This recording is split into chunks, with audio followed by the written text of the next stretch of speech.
अस्सलामुअलैकुम दोस्तों, बहुत बहुत स्वागत है, इस्तकबाल है आपका अबरीन अकेडमी में। आज हम 9वीं जमात का मैथ्स 2 का पहला सबक इल्म हिंसा के बुनियादी तस्वुरात में से मश्क 1.2 हल करने वाले हैं। तो आइए दोस्तों शुरू करते हैं। पहला सवाल है, झेल की जदोल में उम्मती ख़त पर वाक़े नुकात के मुहद्दिद दिए हुए हैं। इस बिना पर झेल के कता ख़त मुतमासिल है या नहीं तय कीजिए। नुक्ते और मुहद्दिद ABCDE, इन नुक्तों के मुहद्दिद दिए हुए हैं और हमको बताना है कि कता ख़त मुतमासिल है या नहीं। तो उसमें पहला सवाल है, कता AB और कता DE, कता AB और कता DE मुतमासिल है या नहीं, ये हमको बताना है। मुतमासिल कब होंगे? जब दोनों का फासला एक जैसा होगा तब ये मुतमासिल होंगे। तो आइए देखते हैं कौन से कता मुतमासिल है और कौन से नहीं। तो कता AB के अंदर A और B ये जो दो नुकात है, तो A बराबर A का मुहद्दिद तफरीक 3 है और B का मुहद्दिद 5 है।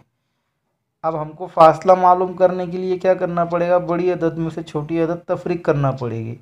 तो A तफरीक 3 है, B 5 है, तो B क्या है? A से बड़ा है।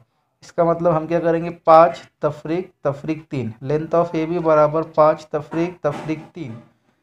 तफरीक क्या हो जाएगा? जमा, 5 जमा 3 8। AB की लंबाई कितनी आ गई? 8 आ गई। इसी तरह DE की लंबाई मालूम करेंगे।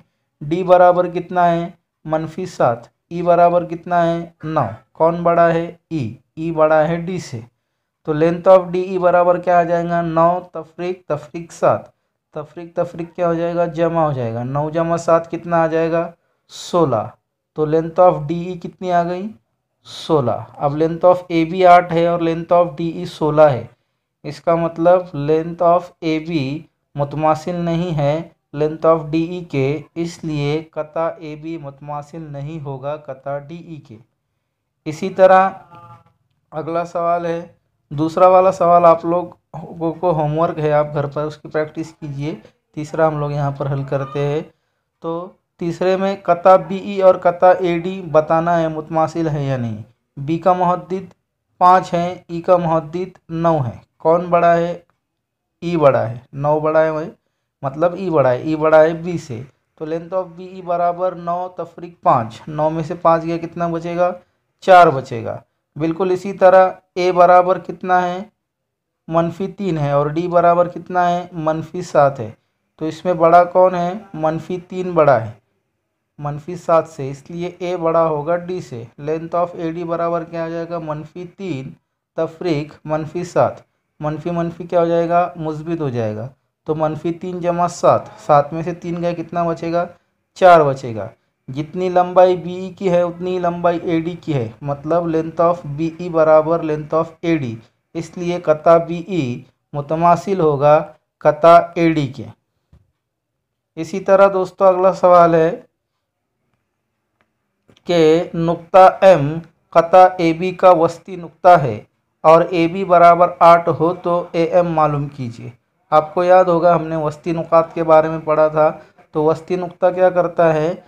कता ख़त को 2 बराबर हिस्सों में तकसीम करता है। यहाँ पर शक्ल में बताया गया है कि AB जो है तो एक कता ख़त है और M उसका वस्ती नुक्ता है। अब इसके बराबर 2 हिस्से क्या होंगे? AM और MB। तो AM और MB जो है तो एक दूसरों के बराबर होगे, और जब आप AM जमा MB करोगे तो आपको क्या मिलेगा? AB मिलेगा, पूरा ख़त मिलेगा AM जमा MB। इसलिए AM जमा MB बराबर क्या आ जाएगा? AB आ जाएगा। अब हमको ये मालूम है कि AM बराबर MB है, तो हम क्या करेंगे? MB की जगह AM की कीमत रखेंगे। तो AM जमा AM क्या हो जाएगा?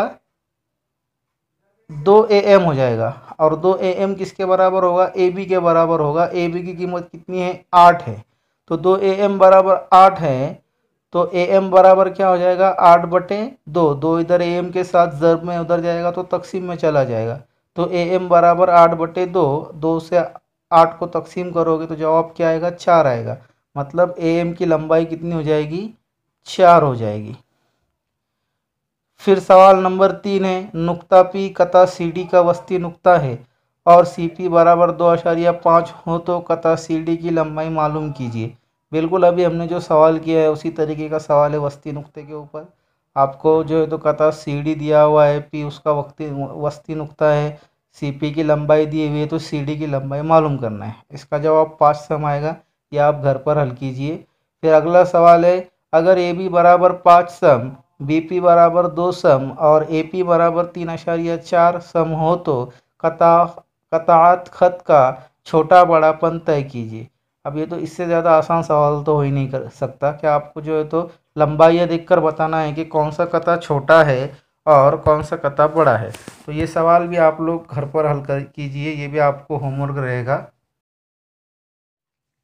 अगला सवाल है सवाल नंबर 5, शक्ल की बिना पर झेल के सवालात के जवाबात लिखिए। यहाँ पर आपको कता खत दिया हुआ है, उसके ऊपर नुकात हैं और उन नुकात के बारे में हमको सवालात दिए गए, उसके जवाबात हमको लिखना है।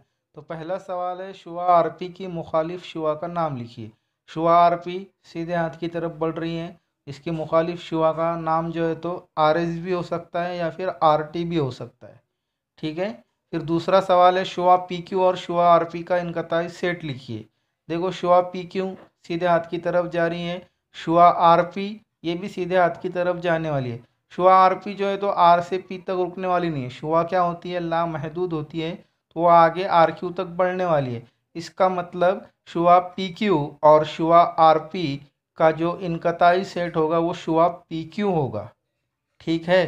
फिर तीसरा सवाल है, कता पी क्यू और कता क्यू आर का इज्तिमाई सेट लिखिए।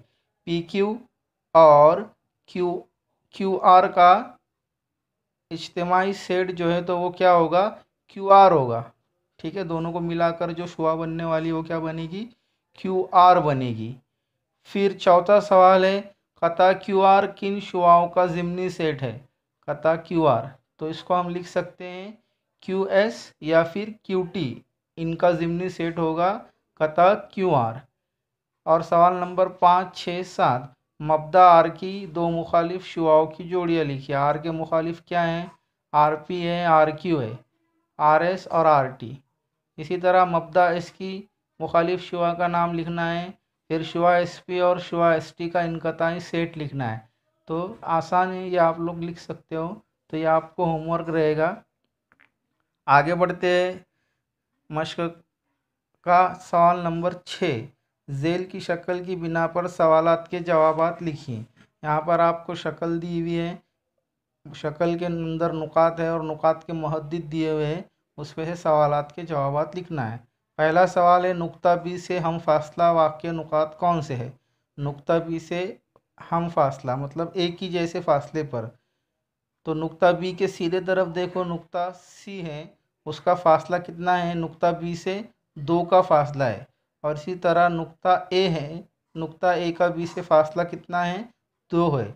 मतलब नुक्ता बी से हम फासला वाक़या नुकात कौन से आएंगे, नुक्ता सी और नुक्ता ए आएगा। इसी तरह नुक्ता क्यू से हम फासला नुकात की जोड़ी लिखना है। और सवाल नंबर 3 में U V, P C, V B और यू एल की लंबाइयाँ मालूम करना है। तो ये आप लोग आसानी से कर सकते हो, ये भी आपके लिए होमवर्क रहेगा। आज के लिए बस इतना ही दोस्तों। अगर आपको ये वीडियो पसंद आया हो तो इसे लाइक, शेयर, सब्सक्राइब करना बिल्कुल भी ना भूलिएगा। मिलते हैं अगले वीडियो में एक नए टॉपिक के साथ। तब तक के लिए अल्लाह हाफिज़।